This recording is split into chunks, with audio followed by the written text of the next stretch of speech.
Hello friends.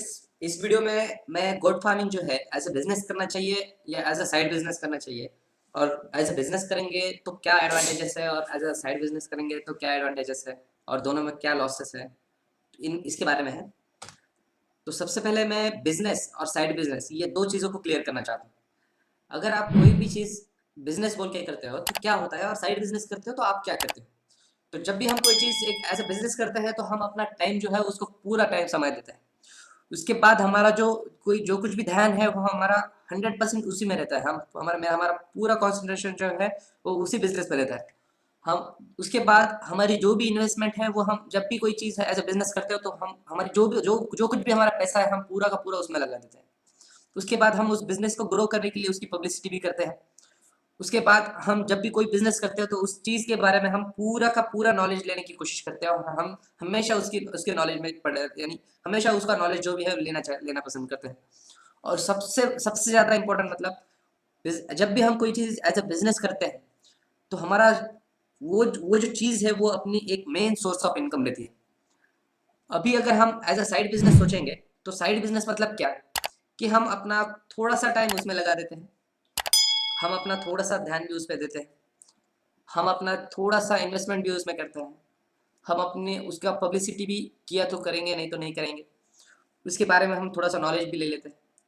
और हम और वो जो भी साइड बिजनेस है वो एक हमारा पार्शियल सोर्स ऑफ इनकम रहता है, यानी हम उस पर डिपेंड नहीं रहते, उससे थोड़ा सा पैसा आ जाए ऐसी अपनी एक आशा रहती है। तो साइड बिजनेस मतलब क्या है, इनडायरेक्टली में साइड बिजनेस मतलब क्या है, थोड़ा थोड़ा सब कुछ थोड़ा थोड़ा। और बिजनेस मतलब क्या है, सब कुछ या और सब कुछ मतलब पूरा का पूरा। तो ये दो चीजें आती है एक बिजनेस और साइड बिजनेस में। तो अगर हम goat farming as a business करेंगे और goat farming as a side business करेंगे तो ये दो चीजों के बारे में अगर जिस तरह से मैंने बताया है उस तरह से अगर हम सोचेंगे तो एज अ बिजनेस अगर हम करेंगे तो उसमें हमें हमेशा ज्यादा प्रॉफिट होगा, और एज अ साइड बिजनेस अगर हम करेंगे तो उसमें हमेशा हमें कम प्रॉफिट होगा, क्योंकि हम सब कुछ उसमें कम कम कर रहे हैं तो हमें प्रॉफिट भी कम होगा। लेकिन अगर हमें goat farming as a side business करना है और उसमें अगर प्रॉफिट चाहिए तो आपको एक ऐसा ऐसा आदमी आपके साथ चाहिए जो आपको हर बार उस चीज के लिए गाइड कर सके, और आपको जहां पर आपकी गलती हो रही है वहां पे वो आपको मिस्टेक आपको जो भी गलती है उसके बारे में आपको समझा सके। लेकिन जब आप बिजनेस बोल के उस गोट फार्मिंग को कर रहे हो उस समय आप उसका पूरा नॉलेज आपके पास है, इसलिए जो आपको एक आदमी यानी जो आपको उस बिजनेस के बारे में बता सके, उसका जो भी आपको गाइड गाइड कर रहा है उसकी जरूरत जो है वो एक 10% रहती है। ये दो डिफरेंस है बिजनेस और साइड बिजनेस में। अभी हम जाते हैं goat farming as a business. अगर आप गोट फार्मिंग को बिजनेस बोल के करेंगे तो ऑब्वियस है कि आपका जो प्रॉफिट मार्जिन है वो उसमें ज्यादा रहेगा, क्योंकि मैंने आपको पहले ही एक्सप्लेन किया है कि बिजनेस मतलब क्या है। और जब आपका प्रॉफिट मार्जिन ज़्यादा है तो आपका जो रिस्क फैक्टर है वो कम हो जाएगा, क्योंकि ये दोनों अपोजिट है। अगर एक बढ़ता है तो एक ऑब्वियसली कम हो जाता है, और एक कम होता है तो दूसरा बढ़ता है। इसीलिए goat farming as a business जो है वो हमेशा प्रॉफिटेबल है। उसके बाद goat farming as a side business. अभी अगर goat farming as a business profitable है तो goat farming as a side business भी प्रॉफिटेबल है, लेकिन उसके लिए आपको एक गाइड की जरूरत है जो आपको हर कदम पे आपको मदद कर सके। लेकिन आप अगर मुझे पूछोगे तो मैं ये कहूंगा कि goat farming as a side business जिसमें रिस्क बहुत ज़्यादा है और प्रॉफिट बहुत कम है, क्योंकि आपका सब कुछ आप जो भी टाइम आपका इन्वेस्टमेंट आपका कंसंट्रेशन ये सब कुछ आप कम कम एज अ साइड बिजनेस में आप कम करते हैं। इसलिए goat farming as a business अगर आप करोगे तो साइड बिजनेस से कभी भी वो आपको प्रॉफिटेबल रहेगा। लेकिन आपको अगर goat farming as a side business करना है, क्योंकि आज के ज़माने में जो कुछ भी लोग गोट फार्मिंग में उतर रहे हैं उनके पहले से ही कुछ ना कुछ बिजनेस है, लेकिन उनको ऐसा लगता है कि इसमें बहुत ज़्यादा प्रॉफिट है इसलिए वो उसमें इन्वेस्टमेंट कर रहे हैं। आपको अगर एज अ साइड बिजनेस आपको गोट फार्मिंग से प्रॉफिट चाहिए तो उसके लिए क्या करना है, इसके लिए मैंने एक सेपरेट से वीडियो बनाया है, आप वो वीडियो देखिए। उसमें जो पॉइंट मैंने आपको बताया है वो उस तरीके से अगर आप goat farming as a side business करोगे तो आप उसका 80% तक आप प्रॉफिट में जा सकते हो। लेकिन अगर आप goat farming as a side business without any guidance कर रहे हो तो आपका लॉस जो है वो ज्यादा रहेगा।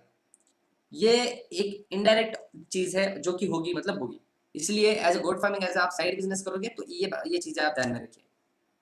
अभी goat farming as a side business अगर आप करोगे और नहीं तो अगर आप बिजनेस बोल के करोगे तो उसमें तीन चीजें हैं जो आपको यानी जो जिसका रिस्क फैक्टर जो है ये तीन चीजों का है। सबसे पहले आता है वर्कर, जो लोग काम करने वाले हैं, उसके बाद आता है आपका ध्यान, और उसके बाद आता है आपका टाइम। अभी अगर हम टाइम से शुरू करोगे, अगर आप एज ए बिजनेस वो कर रहे हैं तो आप आपका पूरा टाइम उसमें दोगे, आपका पूरा ध्यान उसमें रहेगा, और आपका टाइम और ध्यान पूरा रहेगा तो जो कोई भी काम करने वाला मजदूर है वो आपका काम, आपके गोट फार्मिंग में जो भी काम करने वाला मजदूर है वो हमेशा अच्छा काम करेगा, हमेशा ध्यान देके काम करेगा, क्योंकि उसका मालिक उसको देख रहा है। लेकिन अगर आप goat farming as a side business करोगे तो आप आपका पूरा टाइम उसमें नहीं दे पाओगे, इसलिए और आपका पूरा ध्यान उसमें नहीं रह सकता। इसी वजह से आपका जो वर्कर है वो भी पूरे ध्यान से काम नहीं करेगा, और अगर वो काम ठीक से नहीं करेगा तो आपका प्रॉफिट मार्जिन है वो इनडायरेक्टली कम हो जाएगा, और आपका लॉस जो है वो इनडायरेक्टली बढ़ जाएगा। तो ये 3 रिस्क फैक्टर है गोट फार्मिंग में, जब आप एज अ बिजनेस और एज अ साइड बिजनेस उसके बारे में सोचते हो। उसके बाद गोट फार्मिंग, एक जनरल गोट फार्मिंग का कैलकुलेशन ऐसा है कि अगर आप 10 गोट से शुरू करते हो तो आपका कम से कम हर गोट का वेट जो है वो 100 ग्राम से पर डे बढ़ना चाहिए। अगर पर डे एक गोट का वेट अगर 100 ग्राम से बढ़ेगा तो 10 गोट का वेट जो है 1 किलो से बढ़ेगा। तो अगर 10 गोट का वेट पर डे 1 किलो से बढ़ेगा तो 30 दिनों में आपका 10 गोट का वेट जो है वो 30 किलो से बढ़ेगा। और अगर आपकी सेलिंग प्राइस जो जनरल अगर कम से कम पकड़ेंगे वो है 250 रुपए, तो इस हिसाब से आपको एक महीने में 10 गोट के पीछे आप 7,500 रुपए कमा सकते हो। लेकिन इन ये 7,500 में आपका मेडिकल एक्सपेंडिचर आएगा, वर्क चार्ज यानी वर्कर का चार्ज आएगा, फीडिंग कॉस्ट आएगा और अदर एक्सपेंसेस आएंगे। अभी अगर आप एज अ बिजनेस करोगे तो ये जो कैलकुलेशन मैंने बताया है इस पे ये कैलकुलेशन आप यानी इससे भी अच्छा कैलकुलेशन आप ला सकते हो। लेकिन एज अ साइड बिजनेस अगर आप करोगे तो ये जो कैलकुलेशन है ये आपका कभी भी नहीं आएगा। अगर आप पूरा कैलकुलेशन निकालोगे तो आपका जहां पे 100 ग्राम वेट बढ़ना है वहां पे 100 ग्राम वेट नहीं बढ़ेगा। क्यों नहीं बढ़ेगा? क्योंकि जब आप फुल टाइम उसको देते हो तो आपका जो कोई भी वर्कर काम करने वाला है वो ध्यान से काम करेगा, और जो भी आपको आप फीडिंग देना है वो प्रॉपरली आप फीडिंग दोगे, और वो प्रॉपर फीडिंग रहने की वजह से उसका वेट भी प्रॉपर वे में बढ़ेगा। लेकिन जब आप उसको साइड बिजनेस बोल के करोगे तो आपका जो ध्यान है वो उसमें पूरा नहीं रहेगा, तो आपका वर्कर जो काम करने वाला है वो भी ठीक से काम नहीं करेगा।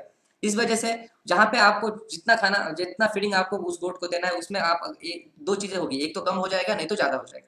ज्यादा होगा तो आपका मेडिकल एक्सपेंडिचर बढ़ेगा, कम होगा तो भी आपका मेडिकल एक्सपेंडिचर बढ़ेगा। इसलिए जो कैलकुलेशन मैंने यहाँ पे बताया है वो बैलेंस नहीं रहेगा। ये है साइड बिजनेस का ये लॉस। इसीलिए आपको अगर साइड बिजनेस बोल के करना है तो आपको कैसे करना है वो मेरा वीडियो देखिए, उसमें मैंने बताया। अगर आपको ये वीडियो पसंद आया हो तो आपके उस जितने भी व्हाट्सएप के ग्रुप है उसमें ये वीडियो शेयर कीजिए, ये वीडियो लाइक कीजिए। अगर आपको नहीं पसंद आया है तो डिसलाइक कीजिए, कमेंट बॉक्स में आपको क्या पसंद नहीं आया वो भी मेंशन कीजिए ताकि मैं उसके बारे में भी कुछ काम कर सकूं। आपको मेरा अगर वीडियोस हमेशा देखने हैं, मेरे नए वीडियोस आने वाले वीडियोस के बारे में नोटिफिकेशन चाहिए तो मेरे चैनल को सब्सक्राइब करना मत भूलिए। और सबसे ज़्यादा इंपॉर्टेंट, इस चैनल के डिस्क्रिप्शन में मेरे व्हाट्सएप ग्रुप की लिंक दी है, आप वो व्हाट्सएप ग्रुप ज्वाइन कर सकते हो, और सिर्फ गुड फार्मिंग के बारे में ही मैसेज कीजिए, नहीं तो मैं आपको उस ग्रुप से बाहर निकाल दूंगा। Thank you.